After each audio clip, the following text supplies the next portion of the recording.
All right, we're back for another episode of 519 Talks. I think this is episode 16.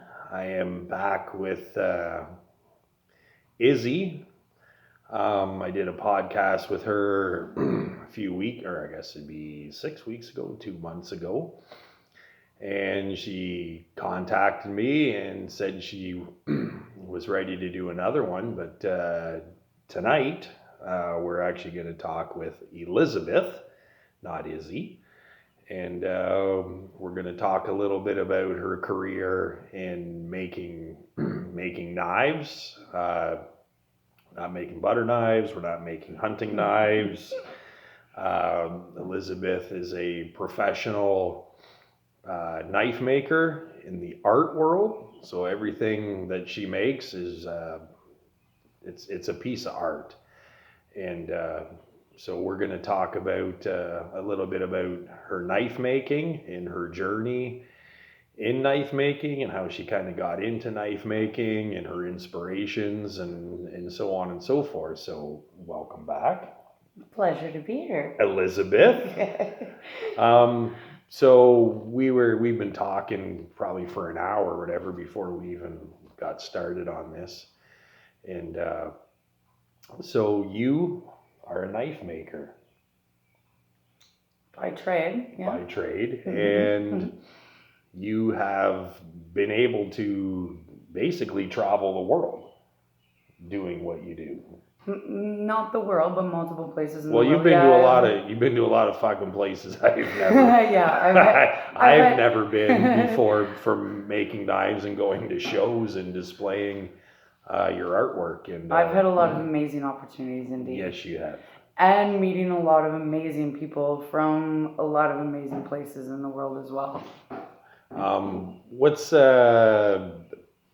We didn't even talk about this. It's just a question that just came to me now. The coolest place that you've ever been to for a knife show? Oh, that's a tough question. Well, like I said, you've traveled the world. Yeah, there isn't a coolest place, to be honest with you. Every place it's all in what you make it, so every place has its own unique pleasure. If you look for it, pleasure is a terrible way of putting it, but right. If you look for it, there are many places that I've been to that I haven't enjoyed. It's most of the time it's throughout Europe and the States. Right. And I have had other opportunities. One of them being Dubai, which you said. I was just thinking. I did not go. Oh, okay. Yeah, which you said in the one podcast that we did, which right. I was invited to that show, and it just didn't pan out. We'll put it that way. But you've been in knife shows in like Italy. Yeah. In Germany. Yeah. What other some big European countries that you've been to? Don't ask me to recall quite like frankly. Countries. I'm not looking like. No, we'll just stick with Italy and Germany at this point. And okay. Yeah. It basically where I go is Europe and the States. Right. And multiple different places. We'll put it that way. Okay. Elizabeth is like super modest about her accomplishments and about what she does. She likes to play it down. I like to play it up. I think it's super cool that what she does and what she creates with her hands, like these pieces of art, and that she gets to go to, that people on the other side of the world want to see and purchase the artwork that she creates here in Ontario. Like she's going to Italy and Germany and other places that she's so modest, and God bless her for it, but she makes unbelievably beautiful artwork and travels. She travels the world, and people all over the world want to see her art and then ultimately purchase a piece of her art to be able to add it to their collection. So You don't have to be so modest. I think it's absolutely so fucking cool what she does in the artwork that she produces. It's very phenomenal. This actually touches on what we talked about in our previous podcast, Right. where because I called it suits, and there's things that I kind of regret about the way that I worded that. However, I was fortunate enough and am fortunate enough to have found something that I love to do Yeah. and make a living off of it. Yes. And so I am one of those lucky few. Anything in the arts is not an easy thing to accomplish. Mm-hmm. And I did have a foot in, that being my father, Yes. being a knife maker, which also has, we didn't discuss this either, which also has its complications. When entering the knife world, if you follow the footsteps of particularly a parent, people have certain expectations because of what they've seen from the parent before you. Right. And so all of a sudden you feel like you have really big shoes to fill. Mm-hmm. And that has been a constant struggle for me as well. So that's also part of the art world, though. Right. You know, if it's not your parent, it's another artist from somewhere else, and you just feel with a father, it's not always, or a parent, it's not always easy. All right, I'm gonna just to kind of explain a little bit about this. Elizabeth's father, he is one of, correct me if I'm wrong, one of, if not the top knife maker in the world. Yes. That is, yeah, I was pretty sure I was pretty accurate about Yes. that. Her father, yeah, he's arguably the top knife maker in the world. He's not the top. He's but up that's there. but He's that's up all there. based on opinion, though. Well, yeah. For a knife collector to have one of your father's knives in their collection is a pretty big fucking deal. Yeah, that's true. Okay. Yeah. So now with you following in the steps of him, I kind of like the big shoes to fill there. Yeah. So how has that been? Like learning from your father, learning his craft, learning his trade, and then trying to also develop your own self and your own name. Oh. And kind of like, okay, this is my father. Yeah, we have the same name, and I learn from him, but trying to, ultimately you kind of want to branch off and create your own identity outside of your father's career. That's right. Okay. So very good questions. Yeah. Absolutely. Yeah. So you have, everybody has this idea of what you should be. Okay. Yeah. And expectations. Yes. Preset expectations that you feel you have to fill. And then, yes, there's the difficulties of, okay, and he taught me well. My father dedicated a lot of his time to me. Yes. He broke his back for me. Yeah. Absolutely. I spent 1 year with him, and my mom, living in their house. Yeah. I was doing other things at the same time, but every free minute I lived there so that he could teach me, and I took a lot of his time, and he was willing to give it to me, which I am so grateful for. Mm-hmm. It was a major sacrifice for him. So there's also that, because he gave up so much. Yeah. Right? And then you feel the need to be great To as a meet- result. To meet his expectations, Well, maybe in a way. if somebody sacrifices something so much for you, Mhm. you don't want to fail them. Right. Okay, that's Yeah, what I I'm get it. trying to Yeah, yeah. say. Okay.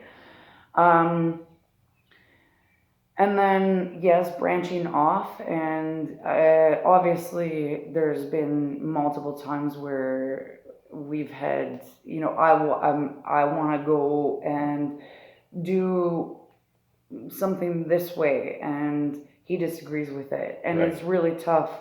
And because I trust him, Yeah. but I also have to be able to trust myself as well. I was just gonna say, Yeah. you have to be able to trust your own instincts Yeah. and your own ideas. Yeah. And then one other issue that comes along with it is when you walk in, for me, when I walked into the knife world, because I had the same last name as my father, people looked at me right away. Right. And it was really hard for me to feel like I seriously questioned myself as a result, because do I actually deserve this, or is it just because of my last name? Right. And I'm not gonna lie, there was points of probably self-sabotage that I'm not fully aware of, because I didn't know if it was me that deserved it or if it was my last name that deserved it. So that'd be kind of like, let's just say, like Wayne Gretzky had a son. Yeah. Okay, Wayne Gretzky, arguably one of the greatest hockey players of all time. So if Wayne Gretzky has a son and he enters and starts playing professional hockey, right away there's that enormous amount of pressure on him because of who his father is and because of his father's accomplishments, that there's so much expectation and so much pressure put on his son that he has to follow and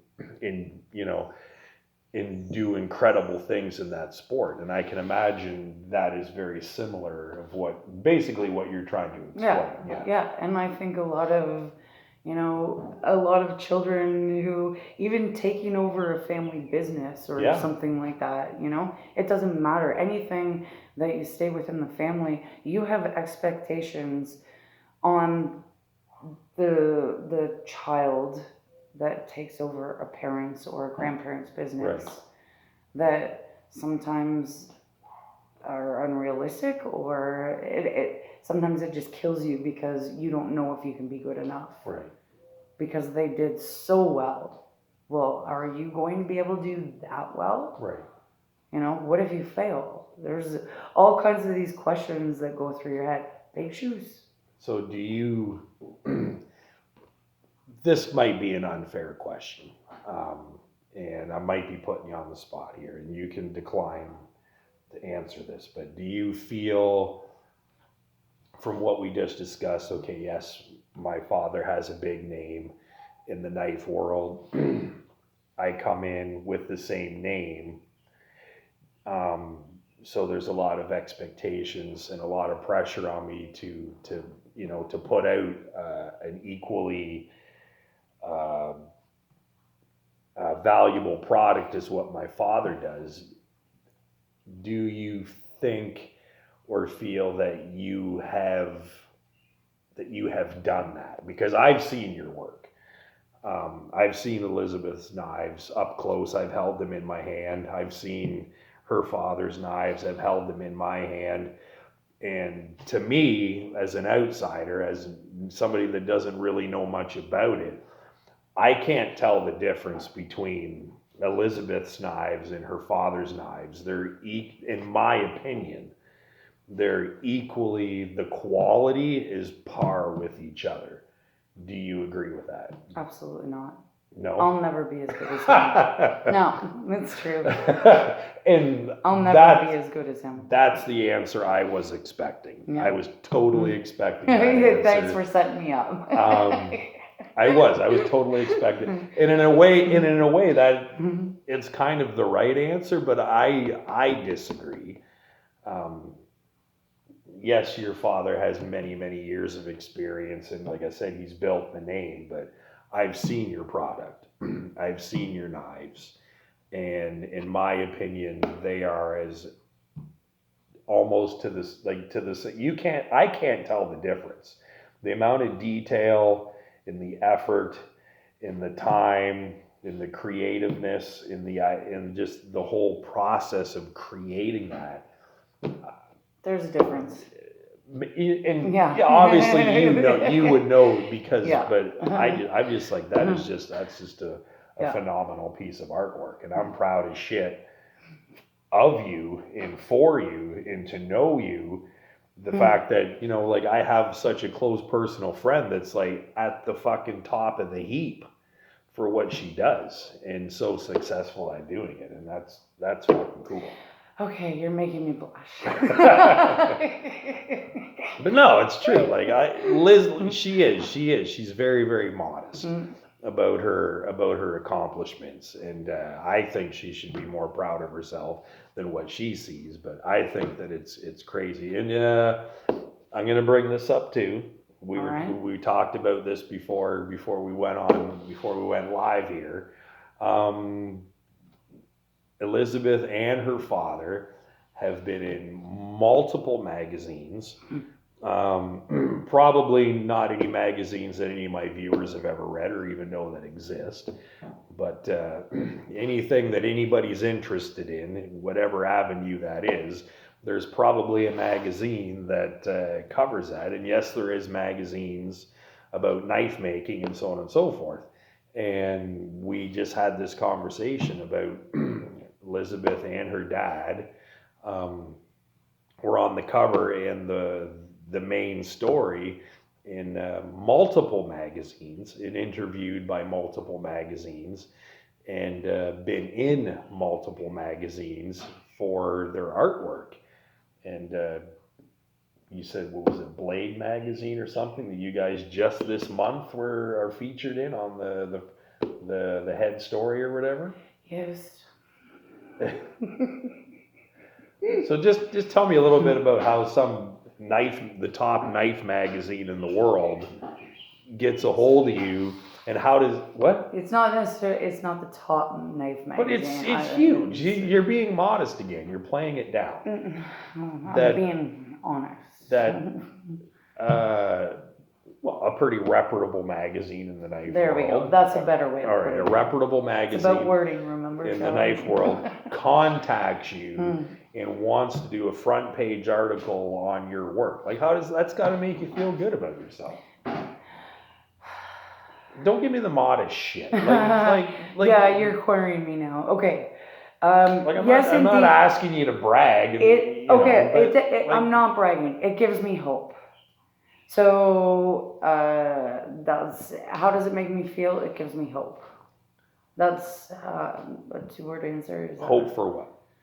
Hope for a future, because things have altered and shifted in the knife world, and that happens. It's just like anything else. It's like clothing trends, financial trends across the board. Okay. And the knife world is no different. So being an art knife maker, the trends have shifted, and sometimes it feels like it's not going to work out and you don't really know what to do next, because this is something that you want to do for the rest of your life. And so when you see something like that, it gives you hope again, when you feel like your hope is really low. Right.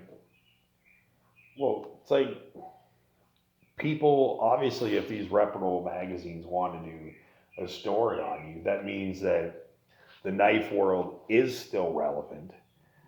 You are relevant in the knife world, or else they wouldn't contact you. Yeah. So absolutely, what you do is absolutely completely relevant. Tell me about the first knife you ever made. Tell me about the struggles, the frustrations. Tell me about the ups, the downs. First knife you ever made.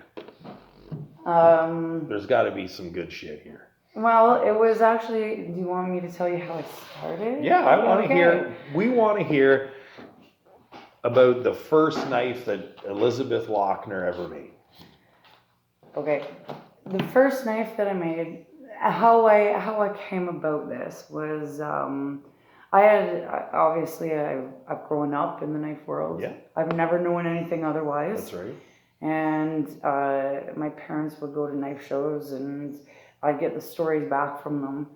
And then as I got older, I had opportunities to go to a couple different knife shows. And I'll never forget, even when I was very young, walking into those knife shows.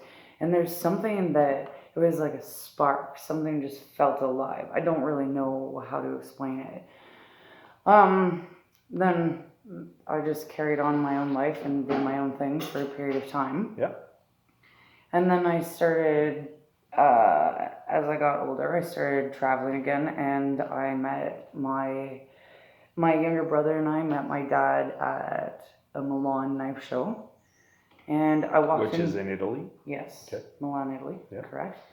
I walked into that show, and I did not want to leave it. My little brother is like, let's go look at stuff. And it's like, no, I'm staying here. Walking around, seeing what people were doing, how the knives had changed since the last time I'd been to a show. I was just, it drew me in a way I can't explain. So I went to my father afterwards, and I said I would like to try this, which I had tried it quite a few years later, and it was not the right time in life. Right. Yeah. I hardly even touched anything. It was just Timing's everything. yeah. It was not the right time. I didn't really do anything with it. So I said I'd like to try this again. Will you give me the opportunity of your time to teach me? Yeah. He said, yep, sure. So we sat down and spent basically 2 weeks, and I just started drawing knives, and I had no idea where to start or anything. And he just kind of coached me. He didn't tell me what to draw. Right. But he said, this isn't going to work. This isn't going to work, for actually creating the piece. Okay. So I finally created a knife. And, okay, let's go ahead. And I'll never forget it when, after I cut it out and I picked up the files, because I've always painted as well. Mm-hmm. Okay. Just play painting. I'm not really bad either. We're actually in Elizabeth's workshop right now. And I was just, as she was talking, just like literally a minute ago, she's got a huge painting just up on the wall behind the camera, and I was just kind of looking at that. It's kind of funny that you just brought up that you paint too. But yes, she does paint as well. So sorry, carry on. No, thank you. Okay, no, we carry on. Okay. When I picked up that file and I started filing that knife, I felt like I had the paintbrush in my hand. Right. And it sounds so cliche, but that's what it was. And it literally took me half a day. And I said to my dad, it's got me. I'm here. I'm not going to waste your time, because I plan on staying. Good. Yeah. Yeah. What was the original question? Because I think I might have diverted a little bit there. Tell me about your first knife that you Oh, ever made. right. So this first knife, First one. Yes, which is very different from what I'm making now, obviously, because Oh, that was course. 10 years ago. Yeah. Yeah, 2010. January of 2010 is when I sat down with that file. And there was a lot of hiccups. And I remember sitting there and working, and you hand sand, and I would wake up in the morning, and because I had filed and sanded so hard, my fingers were literally curled like this. Right. And I had to push them back out and give it time in the morning and kind of exercise them, because you have to be so tight in everything that you do that they just automatically, it was intense. And My younger brother has that first knife, actually. I was just gonna say, Yeah. do you still have it, or where No, is my that younger knife? brother, my younger brother has the first knife, and my older brother has the second knife, which is pretty cool. Yeah, So how long did it take you to make that first one? that first one was, oh, I don't know. I think I blocked it out of my mind how long it took, to be honest with you. It's hard to tell because I was going to university and bricklaying at the same time. Mhm. So the hours that I put into it, I don't even know. If you had to ballpark, how many hours would you say you I honestly You can't, don't know? Sheldon. Okay. No, I honestly can't. I can't. now? I'm trying to figure out my next question. I know where I want to go with it. Sheldon's So- speechless. That never happens, eh? It doesn't happen very often. So from your first knife, okay, how many knives have you made? I'm not sure. Let's just say I've been doing it for 10 years and I average anywhere from 8 to 12 in a year. Okay, so you got a lot of knives under your belt that you've made. Yes. So obviously there's going to be a major difference from number 1 to number Absolutely. 100. Absolutely, yeah. Is your first knife your most special? And you asked me that question. Actually, yes, my first knife is my most special because it was my first and my third are my most special, actually. My first knife, though, was a knife that I designed and created without the influence of knowing what was supposed to be done. Right. And so what ends up happening is the more, and this is also anything in the world, the more that, I'm going to jump back. Sometimes it's better to hire somebody who's never been trained because their mind doesn't think like this. Okay, yeah. Right? So when my first knife, my mind was like this. Right. And then the more and more I get in the knife world, you see the way that it's supposed to be, what other people are doing. And so that sort of closes in. Right. And for me to design knives the same way that I did in the beginning, I know I designed them in a way that I probably couldn't now because I know too much about the knife world now. Right. And it changes your way of thinking and it closes things off a bit. At least for me, not everybody, a lot of people are able to keep everything Right. completely expanded, but the majority of people, no, your horizons kind of close a little bit. That's interesting you bring that up because it totally lines up my next question beautifully. Have you made a knife? And I think you pretty much answered my question, but I'm going to get you to elaborate on it. Like you said, where you have a certain an expectation of a certain type of knife to make. Tell me about a knife, and I'm sure you've done this, that was completely outside of the box. Yes. Completely outside of the box of your traditional, yes. This is how we make knives, this is the process. Tell me about a knife that was completely out of the box and people looked at it and were like, holy fuck. That has had to have happened.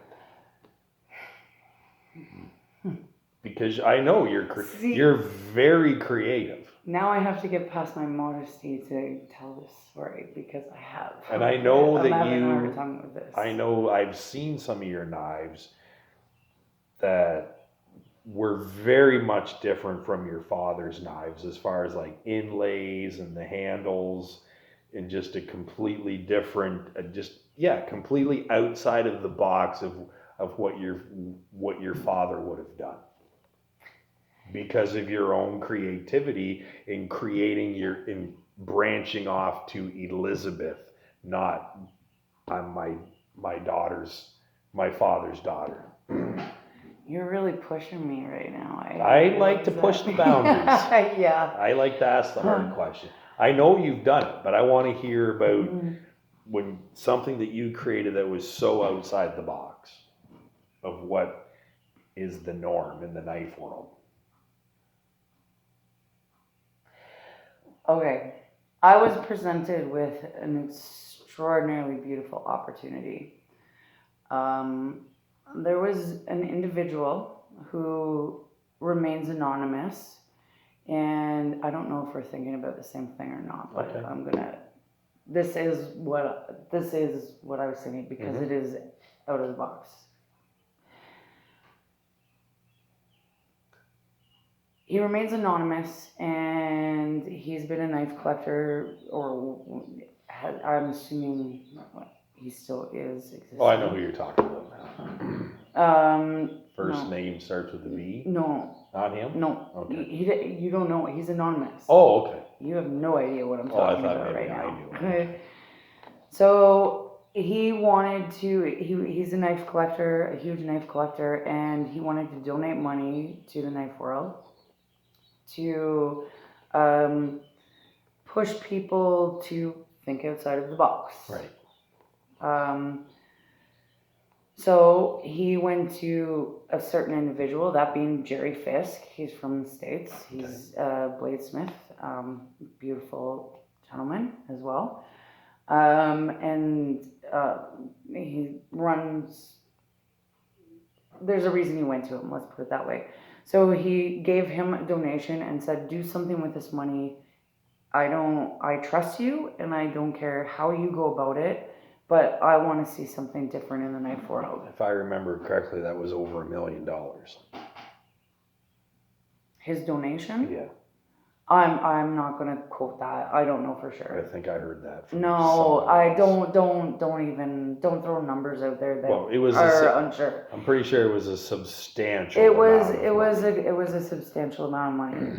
So what Jerry Fisk decided to do with Keith as well, another guy, they put together this competition, which is a poor choice of words, but it was a contest,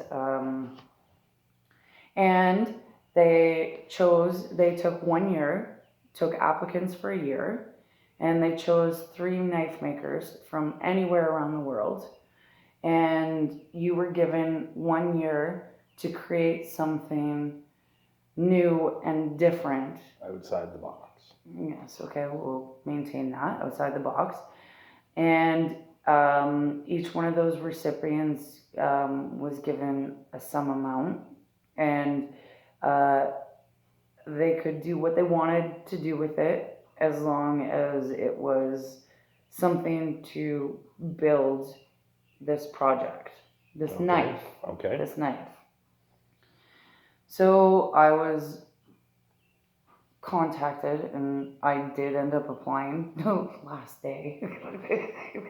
Okay. Yeah, because there's the modesty and being scared, and that's. And all right, I just want to jump in here. This is Liz's modesty again. Okay, she just said that this guy donated a substantial amount of money to have somebody or a very select few people create something completely different, and it could be any knife makers in the fucking world, okay? And they contacted you. I don't think we need to reiterate that, but thank you. No, I wanted to reiterate that. Yeah, no. No, that's a big fucking deal. No. Carry on. They did, okay. To let me know that this was happening so that I could apply. Okay. Yeah. So and I bet you they didn't contact every knife maker. Oh, I'm sure they contacted several. You were on the list. Okay. Anyways, I was one of the ones that did get in. And so I took this year and came up with something that hadn't been done before. And that was the idea. It had to have never been done before. Right. And the idea as well with the gentleman who provided the money, he had first rights for, okay, what they did at the end of the year when we all finished our projects is they brought us together in Atlanta, and they brought in a judge from an art gallery who knew nothing about knives. Okay, so an outside perspective. Yes, absolutely. A judge from the knife world, and I honestly can't recall. The other one was somebody that was also outside of the art knife world. But they dealt with art. Was it Da Vinci? No. Yeah, they brought him back from the grave. He was super hot too. That would have been cool though. He was cold. Yeah.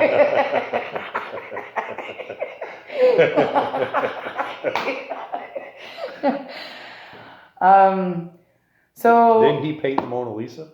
yeah, he Was that Da painted. Vinci? No, anyways. Sorry.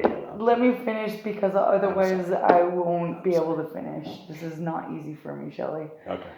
So they had these judges, and they decided they were the ones that chose which one is the most innovative. Okay.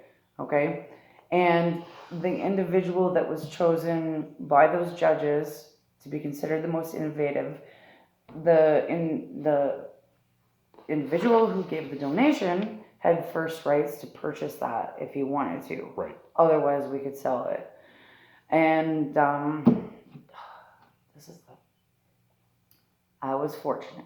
There we go. I think there's a happy ending coming to this story. Yes, and he purchased it.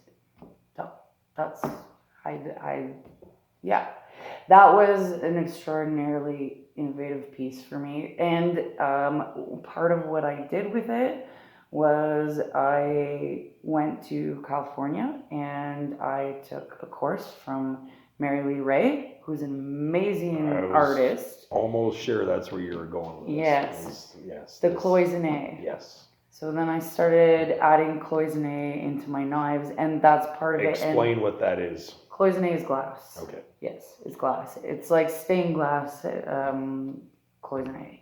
Cloisonne. Google it.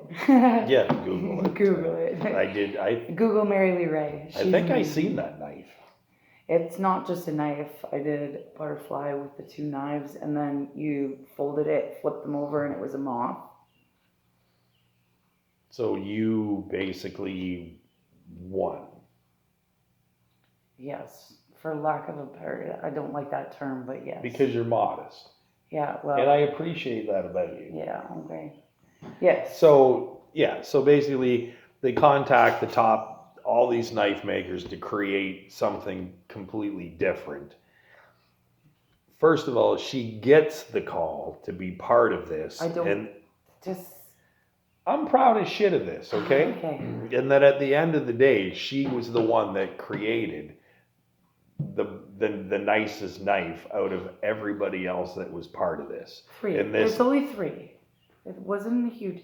I mean, you had a year to apply. There was 3 that were picked to spend the next year to make the knives.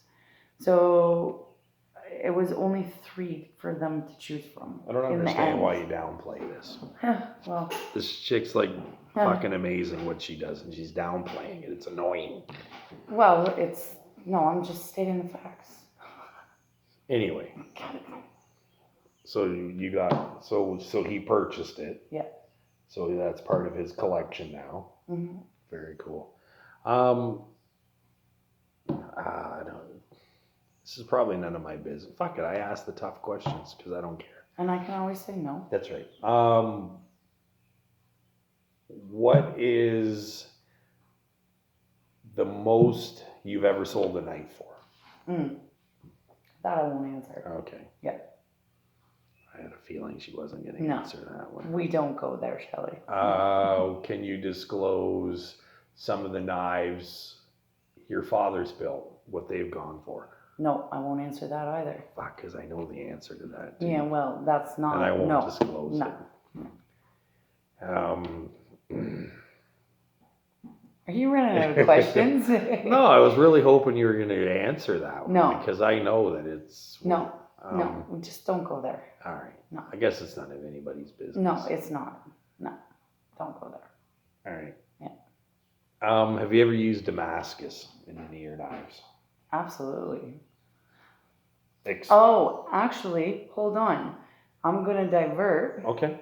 Based on that, what we were talking about before, that is a question that I get often asked is, do you make your own Damascus? You know, this. And then we were talking about the horse blinders Yeah. and focusing on one thing. So I buy bar stock steel and all of my knives are built out of that, but I don't go into making Damascus or any of those other things because I'm going to leave that to the pros. They can focus on that. And I use Damascus, a lot of different Damascus, and it's a beautiful material to work with. And there are some amazing makers out there. Isn't the one guy that I knew who was very, very well known in the knife world for Damascus? He's passed away now. Brian Little. Brian Little, yes. yeah. I met him once at a knife show. To my knowledge, he was very, very well known for making. Explain. I got an idea how it's made, but just kind of explain briefly of what is Damascus and how it's made. Very briefly, and like I said, I don't make it. So to any Damascus makers out there, I apologize if I do it an injustice. And that's why I'm going to do a simple summary. It's the folding of steels in appropriate manners. Right. Yes. And so what ends up happening is sometimes you etch it in acid and it makes certain parts of it pop out and certain parts reseed. And you know, some steels will be, you choose your pattern. They fold. It's an art. It is an extraordinary Isn't art. it like very thin layers of steel where they fold it over and then they pound it down and then they just keep, and it's just very paper thin layers of steel. That's a summary, yeah. Kind of basically, Yeah. and then it's got that marbling pattern and stuff all But through they it. can create their own patterns Right. the way that Yeah. And then you take that Damascus and then you make blades out of it or a complete knife. You can do either. Or in my case, I generally just use them for the inlays. Okay. But yes. Now you said that. Give us a rundown on actually how you make a knife. I know you start off with just like a square chunk of steel that you could possibly like just get like a chunk of steel flat bar. Well, you can use old files and make a knife out of an old file. Yeah. But you guys take like a chunk of steel. Yeah. And then you draw something out and then you cut that out and then everything's done by hand. Well, there's a certain level of machines, ultimately. You cut it out with the bandsaw and then you file down the profile. Right. And sand that out. And I do have a Birking, which is a belt grinder, and then to file out the blade or sand it to start the blade, I take the bulk off with the Birking, but then I hand file the rest of it. And you can do everything on the Birking, but to me, everything that I do, my hands have to be involved in the filing because I feel like it's part of me that's put into the knife. Right. And if I start using machines for it, then I'm losing that part of me that I'm putting into it. Right. It becomes cold then. Okay. Yeah. And it depends on the type of knife you're making. Basically, you just sand down bulk, and then I have a Fordham, which when I do my file work, once I get my basic design, again, take out the bulk, and then pick up my files, and that's when I really start building the shape, the design on it, the pattern, Right. et cetera, et cetera. So you have, when you start a knife, I did a podcast with my buddy that's a chainsaw carver there a while ago, and I kind of asked him this question, because as he would take like a log and then take away product to create the art, which is exactly what she does.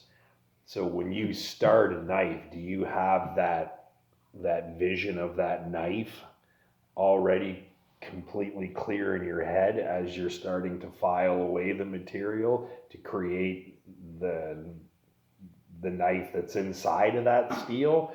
Or is it just kind of like, okay, we're going to do this, oh, maybe we'll do this, or like you kind of flying by the seat of your pants, or do you have that knife completely pictured in your head? No, I draw everything out first. Okay, so you have a specific, you know exactly what you're doing before you start. Yeah. I do full-fledged drawing, French curves, exactly the way the lines are going to be with the exact measurements, and I work off of that as a pattern. And sometimes it'll take me a week or 2 weeks or 3 weeks to design a knife. Right. And that's why I do just it on paper. Just on paper, yeah. But that's why I do it on paper first, because that line doesn't look quite right, and I'll erase it 50 times. And sometimes it's a shift of, a tenth of an inch. Right. Changes the way the whole thing looks. Okay. And so that's why you have to figure it out on paper first, because if you filed all that steel out and you realize there needs to be a shift, well, there's two problems. One being, I'm not adding it back. Yeah, once it's filed. Yeah, those grindings are on the floor. They're gone. And the other being, it can take you 5 times as long to file it down until you find the right line. Right. So draw everything out first, and then just erase it until you find the perfect lines. And then I just do my measurements off of that onto the steel. Okay. Yeah. All right. What is Elizabeth doing right now? What are we building right now? An integral. I don't know what that is. It's a knife that's made out of one piece of steel, blade and handle. Okay, it's like a dagger kind of. Dagger, yeah. Yes. Because I know you build folders and stuff too, which is multiple pieces. Yeah. So this is just one piece. Yeah. Okay. And when will this be done? I'm not exactly sure. That's always a good question. And where we weren't going to talk about this, but however, this does affect my next question, with the whole bullshit that's going on in the world right now. Where do we see possibly the next show coming up, possibly, and where it might be? That is a difficult question, because okay, let me ask this question. If this COVID bullshit wasn't going on right now, where would the show be? Actually, the next show would be in Bayfield.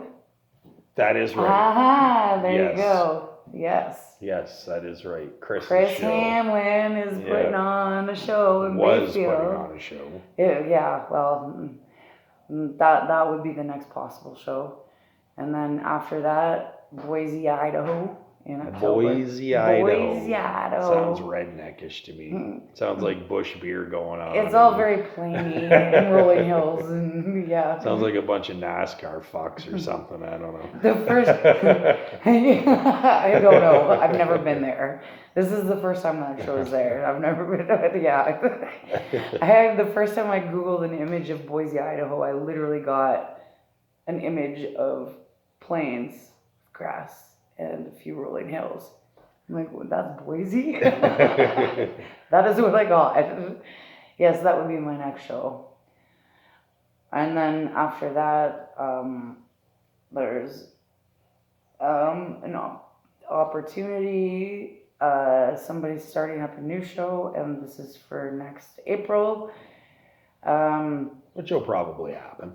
This is, I think there's potential for it, unless we relapse. We aren't going there, though. No, we aren't going there. This one would be in Nashville. Nashville. Yeah. And this is a new art night show, so it should be interesting.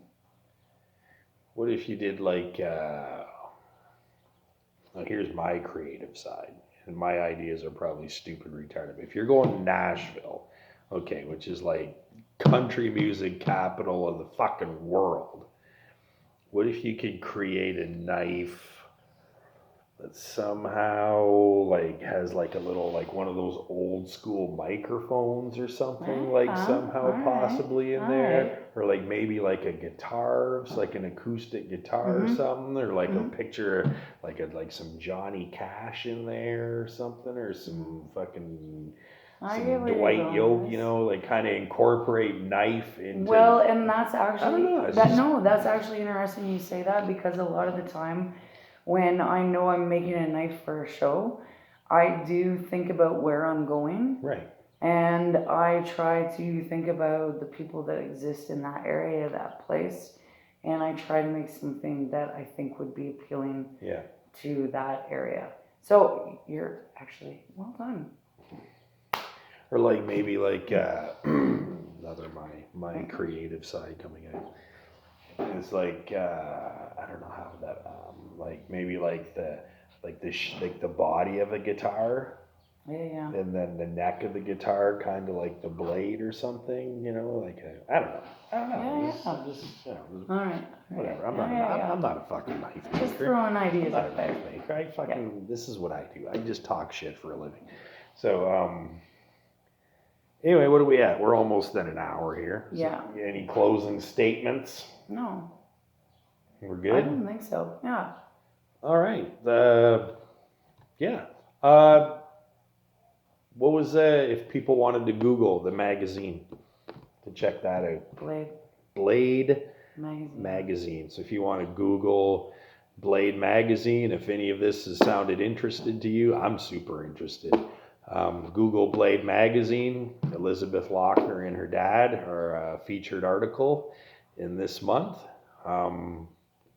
This was really fun. I enjoyed this. Yeah. Episode 16. I'm actually, I think my next talk I'm going to do, I was actually going to do one by myself tonight, but then Izzy contacted me and said she wanted Elizabeth. I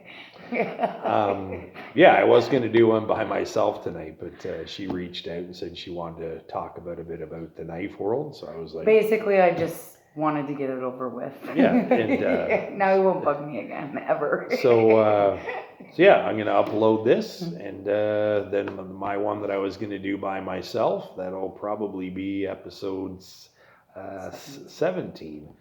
So until then, thanks for watching. You know, hit a like, subscribe to my channel, whatever. I don't really care.